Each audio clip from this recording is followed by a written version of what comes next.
Fair use জিনিসটা একটু complicated, এটা একটু কনফিউজিং জিনিসটা। ইউটিউব ফেয়ার ইউজ, যারা এই জিনিসটা না বুঝে থাকেন তারা সঠিক জায়গাতেই চলে এসেছেন। আজকে আমি এই ভিডিওতে ফেয়ার ইউজ নিয়ে কথা বলবো।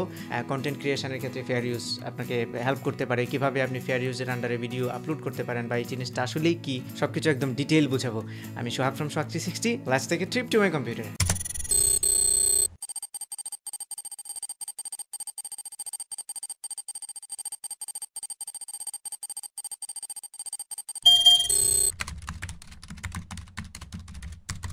ফেয়ার ইউজ এমন একটা আইন যেটার মাধ্যমে আমরা অন্যের কপিরাইটেড কন্টেন্ট নিজের ভিডিওতে ইউজ করতে পারি, কিন্তু কিছু শর্ত সাপেক্ষে। এই আইনটা পৃথিবীর বেশিরভাগ দেশেই আছে, বাংলাদেশেও আছে। আমি ধরে নিচ্ছি আমার আজকের এই ভিডিওটা যারা দেখছে তারা বেশিরভাগই বাংলাদেশি কন্টেন্ট নিয়ে কাজ করে। তো আমি আজকে প্রথমেই বাংলাদেশে ফেয়ার ইউজ নিয়ে কথা বলবো, কীভাবে বাংলাদেশে ফেয়ার ইউজটা খাটিয়ে আপনি অন্যের ভিডিও থেকে বা অন্যের কন্টেন্টগুলো, কপিরাইটেড কন্টেন্টগুলো নিজের ভিডিওতে ইউজ করতে পারবেন। সো এটা বোঝার জন্য প্রথমে আমরা অ্যাকচুয়াল আইনটা দেখে নিই, আইনের মধ্যে কী বলেছে এবং কী কী শর্ত আছে সেটা ইউজ করার জন্য। সেই জিনিসগুলো আমরা অ্যাকচুয়াল আইনটা থেকে পড়ে নিই, তাহলে আমরা বুঝবো ফুল জিনিসটা। তো সেটা করার জন্য প্রথমে আমরা মিনিস্ট্রি অফ ল এর ওয়েবসাইটে যাবো, বাংলাদেশের মিনিস্ট্রি অফ ল। তারপরে এখান থেকে legislative and parliamentary affairs division, তারপরে হচ্ছে লজ অফ বাংলাদেশ, তারপরে লজ অফ বাংলাদেশ এখানে বাম পাশে আবার আলফাবেটিক ইন্ডেক্স। এখান থেকে আমরা কন্ট্রোল F প্রেস করে যদি ফাইন্ড করি, কপি লিখলেই চলে আসবে যে কপিরাইট আইন 2000 সালে কপিরাইট আইনটা হয়েছে বাংলাদেশে। তো এখানে দেখতে পাচ্ছেন কপিরাইট আইন 2000 সালের 28 নম্বর আইন। এখানে আমি যতদূর জানি 6 নম্বর অধ্যায় এর 36 নম্বর ধারা, এটা হচ্ছে ফেয়ার ইউজ ল। এটা বাংলায় লেখা, সেজন্য হয়তো অনেকে বুঝবে না, কারণ ফেয়ার ইউজটা সম্পর্কে আমরা শুনেছি ইংরেজিতে, বাংলায় কখনো শুনিনি। সো এটাই হচ্ছে ফেয়ার ইউজ ল। এখানে কী কী লেখা আছে দেখুন। সম্প্রচার সংস্থা এবং সম্পাদনকারীর অধিকার, এখানে প্রথমে বলা হয়েছে নিম্নোক্ত কার্যাবলী দ্বারা কোনো সম্প্রচার, পুনরুৎপাদন অধিকার ও সম্পাদনকারীর অধিকার লঙ্ঘিত হইয়াছে বলিয়া গণ্য হইবে না। মানে এই কাজের উদ্দেশ্যে যদি আপনি অন্য কারো কাছ থেকে কোনো কন্টেন্ট নিয়ে আসেন আপনার ভিডিওতে, তাহলে সেটা কপিরাইট আইন ভাঙবে না, মানে ফেয়ার ইউজের আন্ডারে পড়বে। প্রথমটা হচ্ছে শব্দ রেকর্ডিং বা দর্শনসাধ্য রেকর্ডিং তৈরিকারকের ব্যক্তিগত ব্যবহার অথবা কেবলমাত্র শিক্ষাদান অথবা গবেষণার উদ্দেশ্যে তৈরি। আপনি যদি আপনার পার্সোনাল ইউজের জন্য, ব্যক্তিগত ব্যবহারের জন্য যদি কোনো কারো কাছ থেকে কন্টেন্ট নিয়ে আসেন এবং সেটার উদ্দেশ্য যদি সৎ হয় এবং শিক্ষাদানের উদ্দেশ্যে যদি নিয়ে আসেন, এডুকেশনাল পারপাসে, তাহলে এটা কপিরাইটের আন্ডারে পড়বে না। তারপরে কোনো সম্পাদনা বা সম্পাদনের উদ্ধৃত অংশ সৎ উদ্দেশ্যে ব্যবহার, চলমান ঘটনা প্রচার, পর্যালোচনা, শিক্ষা অথবা গবেষণার কাছে ব্যবহার করে। এই জিনিসটা হয়তো আপনারা শুনে থাকবেন যে ইংরেজিতে শুনেছেন, যেটা কি news reporting, criticism, educational purpose অথবা রিসার্চ পারপাসে যদি কেউ ইউজ করে, তাহলে সেটা ফেয়ার ইউজের আন্ডারে পড়ে। এই সেম জিনিসটাই কিন্তু এখানে বাংলা লেখা, বাংলাদেশ আইনের মধ্যে। তারপরেও যেহেতু আমরা বাংলাদেশ থেকে কন্টেন্টগুলো, বেশিরভাগেরই ইন্টেনশন বাংলাদেশ থেকে নেওয়ার, সেই জন্য আমি আর কি বাংলাদেশের আইনটা আপনাদেরকে দেখাচ্ছি। অভিযোজন এবং সংশোধনী সহ অনুরূপ অন্যান্য কার্য হতে ধারা 72 আছে। এখানে যে 72 নম্বর ধারাটা আছে 13 নম্বর অধ্যায়ের মধ্যে পড়ে, এই যে 72 নম্বর ধারা, এখানে অনেক কিছু লেখা আছে, আমি সবগুলো পড়েছি। তো আমি জাস্ট রিসার্চ পারপাসে এগুলো পড়েছি। আপনারা চাইলে, আমি জাস্ট আপনাদেরকে সোর্সটা দেখাই দিলাম, আপনারা চাইলে এটা পড়তে পারেন। সো আমি এখান থেকেই জাস্ট এইখানে যে লেখাগুলো আছে, এই জিনিসগুলোই আপনাদেরকে আমি বুঝাবো যে কী কী শর্ত এবং কী কী জিনিস মেনটেন করলে আপনি ফেয়ার ইউজের আন্ডারে ইউজ করতে পারবেন কোনো সমস্যা ছাড়া। ওকে, তো আমরা ইউটিউবে যাই। ইউটিউব কি বলছে ফেয়ার ইউজ নিয়ে? Course typically focus on whether the use is transformative, that is whether it adds new expression or meaning to the original, or whether it merely copies the original. Commercial uses are less likely to be considered fair, though it is possible to monetize the videos and still take advantages of the fair use defense. এর মানে হচ্ছে আপনি যে ভিডিওটা use করছেন সেটা কি transformative পারপাসে কিনা।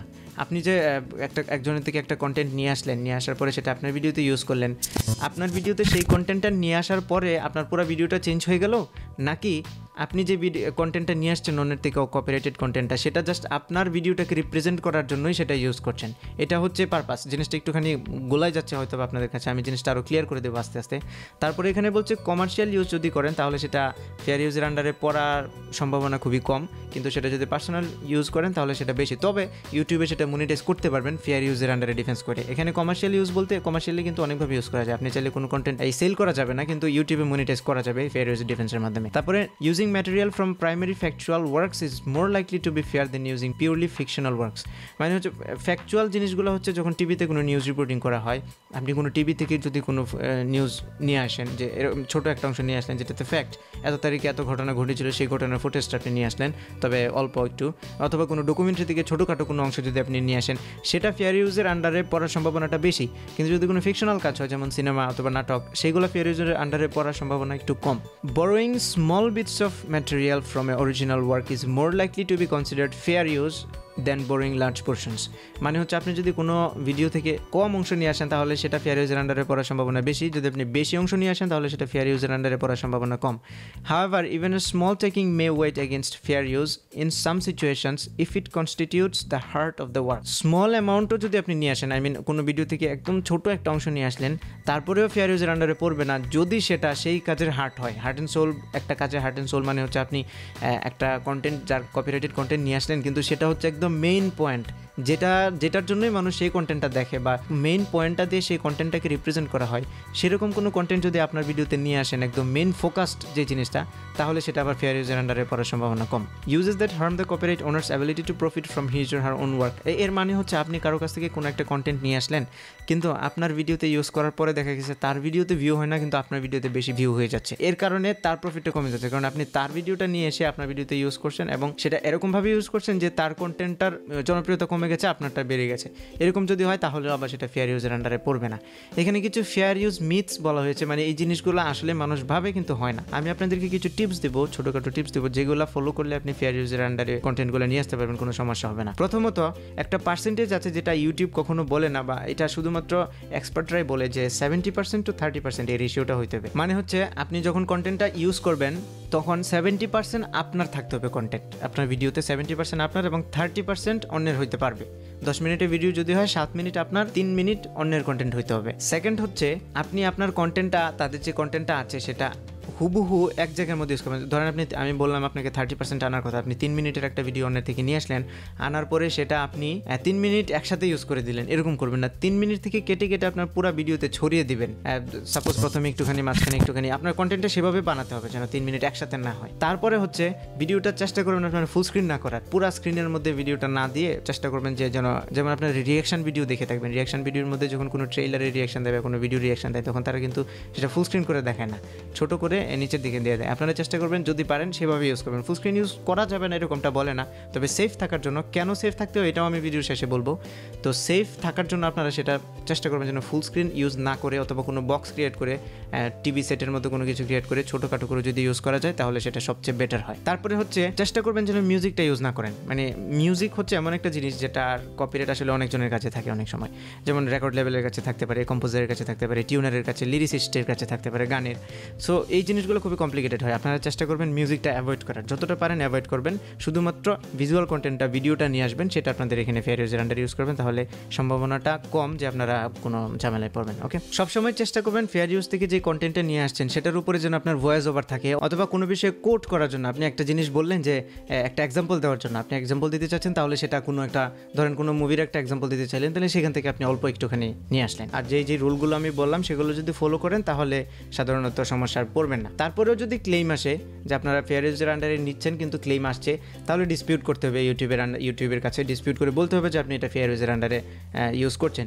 তো এই ফেয়ার ইউজের যে ডিসক্লেমারটা আছে আমি লিখেছি, সেটা আপনাদেরকে ভিডিও ডিসক্রিপশনে আমি দিয়ে দেবো। বাংলাদেশের আইনে যেটা বলে চ্যাপ্টার 6 সেকশন 36, তারপরে হচ্ছে চ্যাপ্টার 13 সেকশন 72, এতে যেটা বলে যে আপনাকে ফেয়ার ইউজের আন্ডারে ইউজ করতে পারবো। সো আপনি যদি আমি যে রুলগুলো বললাম সেগুলো ফলো করে যদি কন্টেন্ট ইউজ করেন না, সেটা যদি কপিরাইট ক্লেম আসে তাহলে আপনারা সেটা ডিসপিউট করতে পারবেন। সবচেয়ে বড় কথা হচ্ছে বাংলাদেশে তো অনেক ধরনের আইন আছে, তাই না? কিন্তু সব কিছু কি প্র্যাকটিস করা হয়? মানে আইনের প্রয়োগটা তো হয় না। ম্যানুয়ালি যারা ক্লেম করে, আপনি যদি ফেয়ার ইউজের আন্ডারে ডিসপিউট করেন, ইউটিউব বলে যে আমরা ফেয়ার ইউজকে ডিফেন্ড করি সবসময়, কিন্তু তারপরেও আপনাদের বাংলাদেশি মানুষজন যদি দেখে যে আমার একটা কন্টেন্ট আপনি নিয়ে গেছেন, কপিরাইটেড কন্টেন্ট, সেটাতে কপিরাইট আছে, সে যদি এটাতে ক্লেম করে আর আপনি যদি সেটা ডিসপিউট করেন, ইউটিউব যদি বলে এটা ফেয়ার ইউজের আন্ডারে পড়েছে, তারা বলবে না ফেয়ার ইউজের আন্ডারে পড়ে নাই। এই যখন কনফ্লিক্টটা হয় তখন কিন্তু এই কেসটা কোর্টে যায়। বাইরের দেশে যারা ইউটিউবার আছে তারা নিজেদের লয়ার থাকে, এই শুধুমাত্র ইউটিউবে ফেয়ার ইউজ এবং এই জিনিসগুলো নিয়ে তাদেরকে অ্যাডভাইস দেওয়ার জন্য তাদের লয়ার থাকে, আইনজীবী নিয়োগ করা থাকে। তো বাংলাদেশে তো এই জিনিসগুলো নিয়ে আমরা এত সিরিয়াস না, বা এই জিনিসগুলোর যে আইনটা আছে কিন্তু এটার প্রয়োগটা সাধারণত আমাদের ইন্ডিপেন্ডেন্ট ক্রিয়েটারদের জন্য হয় না। ইন্ডিপেন্ডেন্ট ক্রিয়েটার মানে হচ্ছে আমরা কোনো অর্গানাইজেশনের অধীনে না, বা আমাদের কোনো অর্গানাইজেশন নাই, আমরা জাস্ট ইন্ডিভিজুয়ালি ভিডিও ক্রিয়েট করছি, ইউটিউবে আপলোড করছি। আর যারা ডিপেন্ডেন্ট তারা হচ্ছে ওই যে টিভি চ্যানেল বলে, নিউজ পেপার বললেন, তারা হচ্ছে পুরো একটা অর্গানাইজেশন এবং তাদের কাছেও লয়ার আছে এই জিনিসগুলোর জন্য। ওকে, কিন্তু আমাদের ইন্ডিপেন্ডেন্ট ক্রিয়েটরদের জন্য লয়ার নাই এবং আমাদেরকে ডিফেন্ড করার মতো কেউ নাই, সেটা হচ্ছে সবচেয়ে বড় প্রবলেম। এখন বাংলাদেশে কেউ যদি আপনার সেই ক্লেমটাকে রিফিউজ করে দেয়, কাউন্টার নোটিফিকেশন পাঠিয়ে দেয়, তখন কিন্তু আমরা সেটা কোর্টে নিয়ে যেতে পারবো না। আমাদেরকে মানে কোর্টে যাওয়ার আগে আমরা হেরে যাবো, কারণ আমরা জানি কে যাবে এসব আইনি লড়াইয়ের মধ্যে এই ছোটোখাটো বিষয় নিয়ে কেউ যাবে না।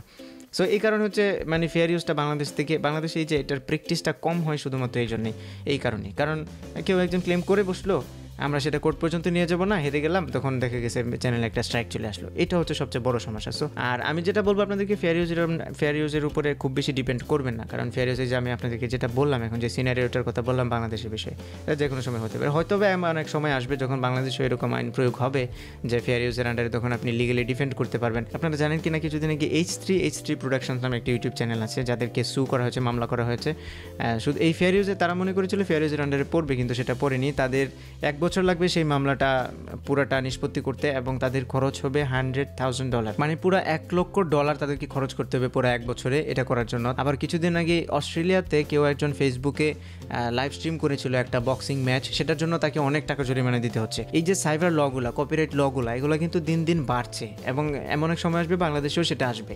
সো আমাদের এই জিনিসগুলো নিয়ে আপনি স্ট্রিক্টলি যদি ল ফলো করেন, আমি যে রুলগুলো বললাম আপনাদেরকে, এগুলো যদি ফলো করেন তাহলে কোনো সমস্যা হবে না ইনশাল্লাহ। আর যদি কেউ কখনো আপনাকে ক্লেম করে, কাউন্টার নোটিফিকেশনের মধ্যে শুধু এইটুকুই লিখবেন, এই যে এইটুকু লিখবেন, এইটুকু আমি ভিডিও ডিসক্রিপশনে দিয়ে দেবো।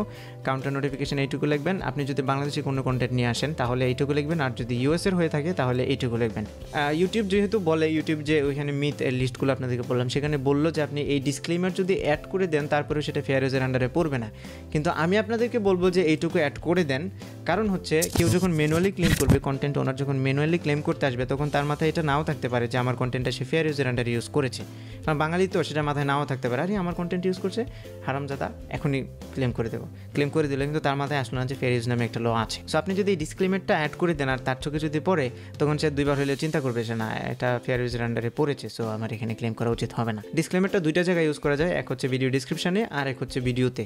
আজকে অনেক কথা বললাম ফেয়ার ইউজ নিয়ে। ভিডিওটা যদি আপনাদের ভালো লেগে থাকে তাহলে ভিডিওতে একটা লাইক দেবেন, কমেন্ট করে জানাবেন কেমন লাগলো, আপনার ফ্রেন্ডদের সাথে শেয়ার করবেন, আর আমার চ্যানেলে অবশ্যই সাবস্ক্রাইব করবেন। আর এই ভিডিও সম্পর্কে যদি কোনো কোয়েশ্চেন থাকে আমাদের ফেসবুকের পেজে শেয়ার করবেন, আমি সাধ্যমতো চেষ্টা করব আপনাদেরকে হেল্প করার।